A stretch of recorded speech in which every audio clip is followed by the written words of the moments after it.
Hello everybody, I'm glad you're here today. Today is September 8th, 2024. In this video, I'm going to bring you what I wrote down in my journal while I was worshiping on September 6th, 2024, so day before yesterday. And I'm going to read out of the Bible, Lord willing, we have time, will be Matthew 13. Matthew 13. Now then, I've got a couple of stories to tell. Let's see where we start. I hope I remember all the stories I want to tell you. Let's start with something good. We're going to start with something, well, they're all good. They're all good, y'all. I want to tell you about this morning at our worship time. So we go to church. All right. Now, y'all, I know for those of you following the saga of my whole life over the last couple of years, our old church disbanded very lovingly. It was time. We're going to a community church here in our town that is relatively new also.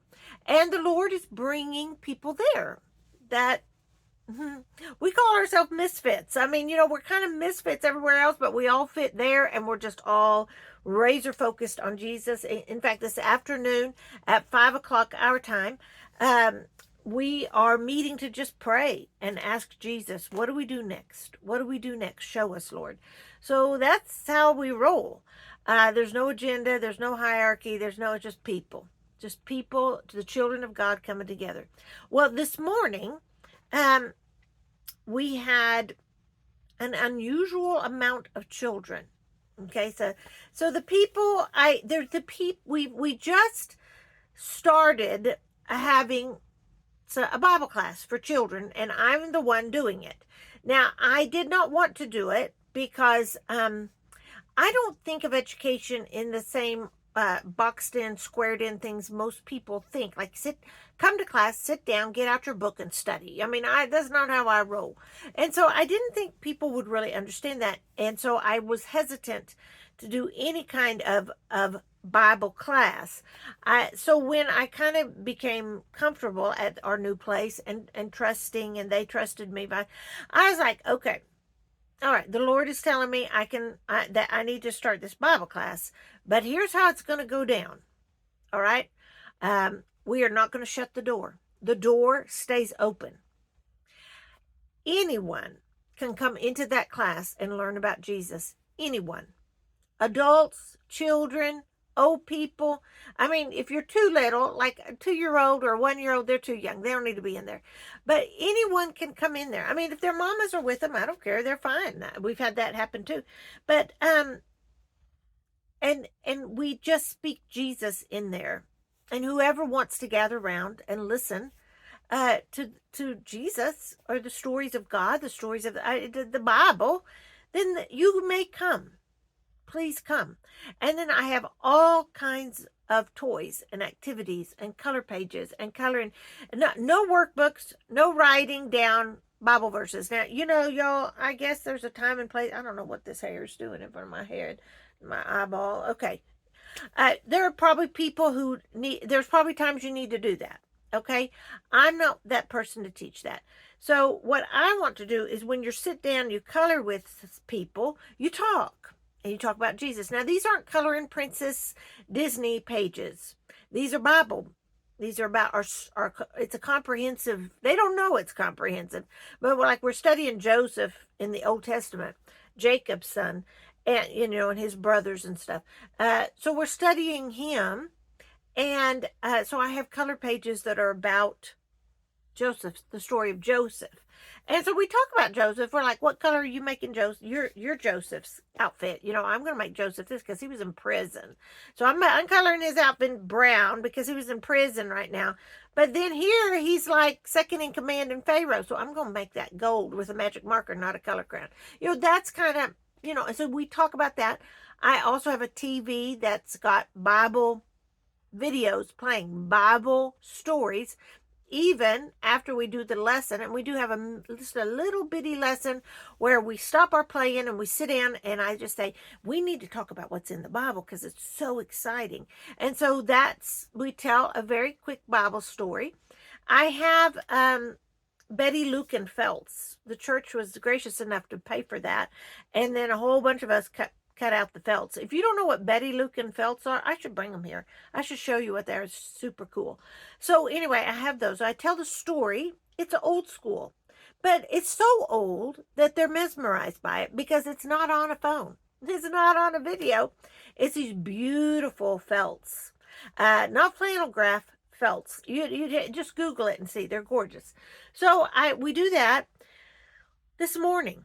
So this morning, little Hensley has been coming.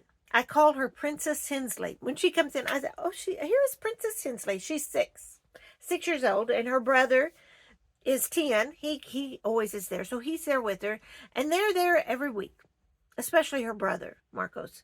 And so we're jamming on that Joseph story. Well, after we got done with the story, Hensley and I were coloring, and she was telling me, I said, what is your favorite color, Hensley? She said, white. And I said, I can honestly say, baby, I have never heard of anybody's favorite color being white, but I love it. I just love how you roll. And so we were laughing at that. And then she said, I just love church. I just love coming here. I love it. And she's saying that while she's coloring. And I'm coloring too. And I said, well, baby, this is your home. And we need you here. We love you here. But Jesus loves you here. And then, I don't know how this happened, but all these other families started coming in late, which I don't even care. We don't even have a start time. Because at this day and age, after the pandemic, y'all, everybody's clock is like, ugh, I can't, and I've heard a lot of people criticize that. Like, if you can't get your butt out of bed and get to church by 9 o'clock, well, there's something wrong with your soul. Well, no, there's something wrong with your sorry soul. That's what I want to say to people like that who say that. I'm just like, stop it. We're tired. People who work are tired. Mamas are tired. Well, I was tired when I was but I got whatever. How's it feel to walk on water? That's, what am I saying? So, anyway, I don't care when these mamas get their babies there, their kids there. If they're late, that's fine. If they're early, that's fine. I'm going to be there early. But most of them are late, and it doesn't even matter. It doesn't matter. Because when they walk into that room, and we always have food there for everybody to eat breakfast. So those kids are eating breakfast and drinking their juice. And I'm like, come in, sit down, watch the video, play with the Hot Wheels. Y'all build something wonderful. Build a zoo. I don't care. There's something that happens. It's like the Spirit just begins to dance and sing in that room with us. All right. And then when it's time to go worship, I'm like, hey, time to go worship Jesus, y'all. We're going to bow down to the King. Let's go in the other room now. Now, you can leave your stuff. We'll clean it up next week. That's how I am. You don't even have to clean up your stuff. That's how I feel. So, anyway, that's how I roll. But this morning, when Princess Hensley, said, I just love church. I love coming here. I thought, there are people that are 10 times your age who have never felt that. They darken the door. They may check the time card and they'll sit in the pew. But for somehow, some reason, some way, they have never loved coming. How tragic. How tragic. And to be a true confession, that was probably how I felt for a while. I went, not because I liked it. It was just what I did. Did I love it? No, I didn't love it. Was that my fault? Yes. Was that other people's responsibility and their fault? Yes, it was. Okay. Everybody's different. Everybody's baggage is different. But that's some of mine. So anyway, I wanted to share that story about Princess Hensley. She's going to be in the Christmas pageant. We're going to have a Christmas pageant. She's going to be an angel. And I said, oh, honey, we got to get you not just angel wings, but angel wings that have lights on them. And Marcos is like, I'm going to be a shepherd, because he's like, he was our shepherd last year. He's going to be our shepherd. He's like always the shepherd. So that's what we're rolling with that. Okay. Enough of that. I've rattled on. Hang on. I've got some more news. So, I'm kind of announcing this. I hope it's not prematurely, but I need y'all's help. I need y'all's help in this endeavor.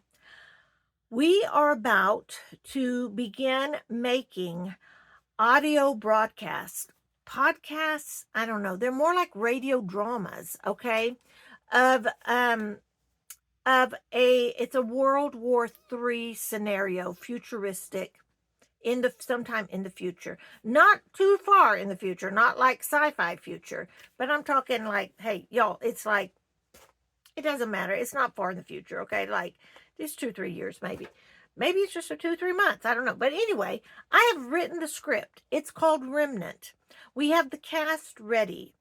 We're going to record and put it on here I'm going to put it on this channel. All right. So y'all can listen to it.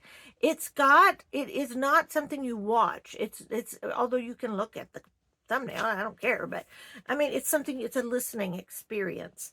And it points people to Jesus, but it also is for the people who are preppers, who are going to really resonate with what this storyline is. So, Remnant is the name of it, Remnant.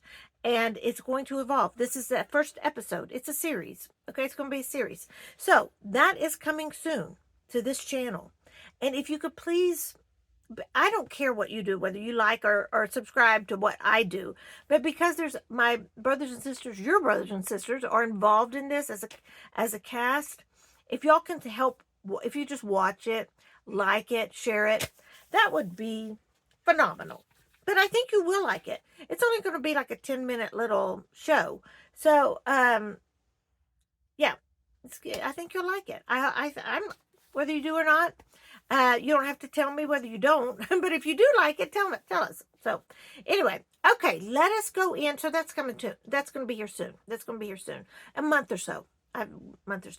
Okay, here we go. I want to read to you. I'm experiencing a lot of peace. So this is what the Lord wrote. No, this is what I wrote when the Lord was speaking to me when I was worshiping.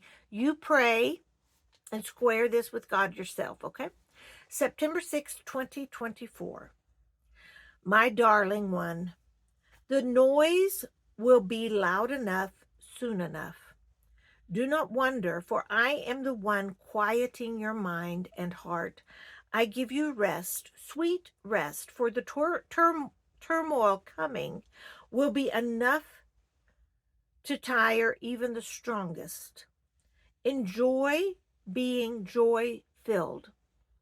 See the change of seasons, for more than seasons will be changing soon. And that was it. See, I'd written him, and I wrote down, I said, I just am not hearing a lot of noise in the world right now. Why is that? And that's what he wrote to me. And it feels wonderful. It feels wonderful to get, like, I don't know, it's just like,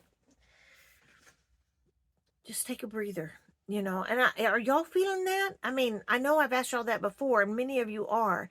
I invite you right now to comment in the comment section below. What are you sensing? What are you feeling? What are you seeing? What do you think is going to happen in the next 2 months? Do you have any prayer requests? We'll pray for you. So those are the things that are going through my mind in my world. Because it's harvest, and because I live where there are grain trucks driving, silage trucks right now, so they're cutting silage.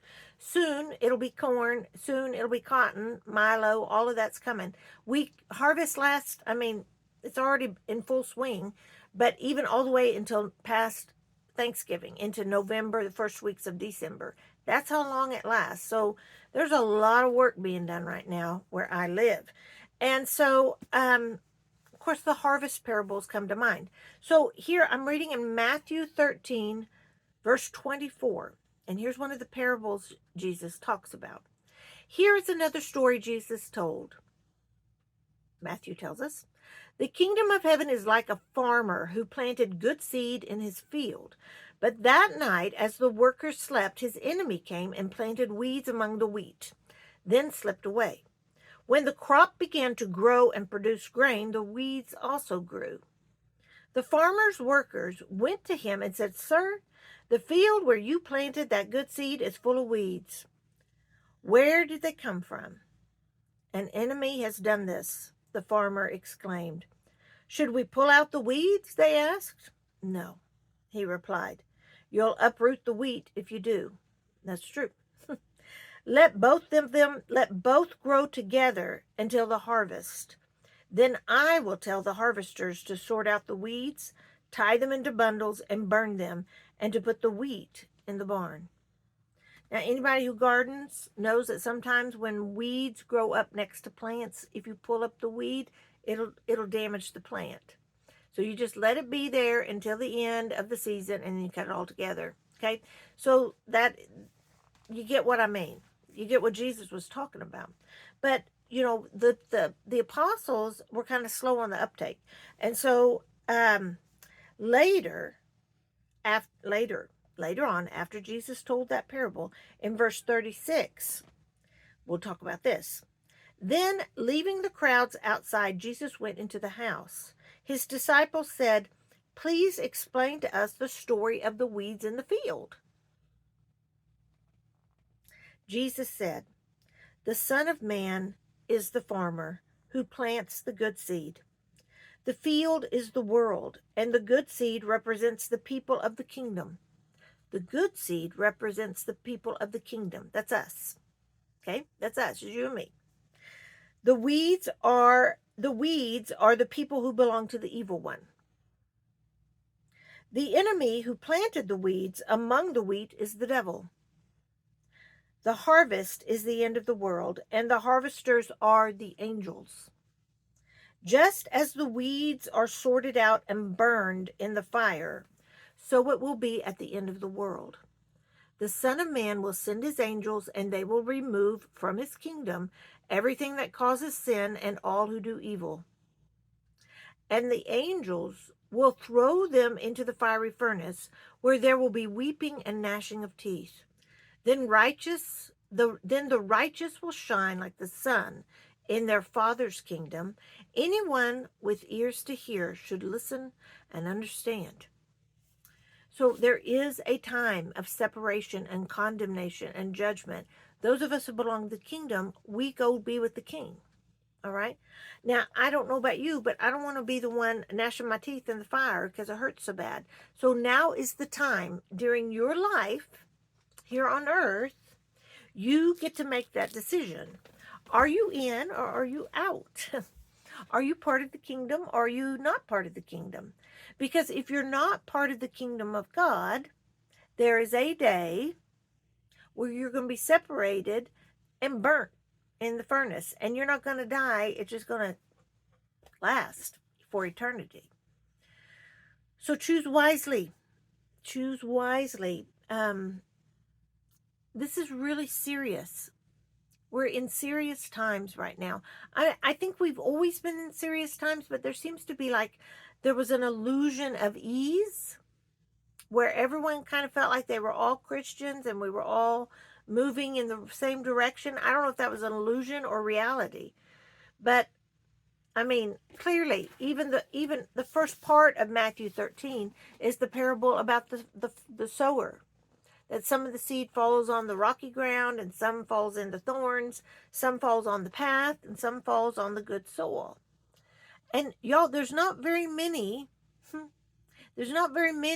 who are like all in for Jesus. There's not. That's just the way it was, and that's just the way it is now.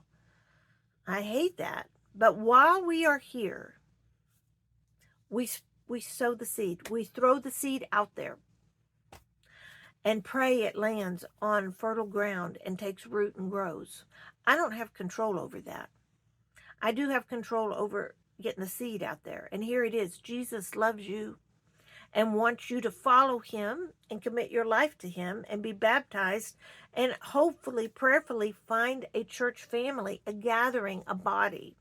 We need each other. And I had that kind of this vision while I was talking to a friend after church this morning about all our children that were there. And I was like, I see us all circling around the kids and they're in the middle and keeping the evil one away from them. We'll take the bullet as long as the children are safe.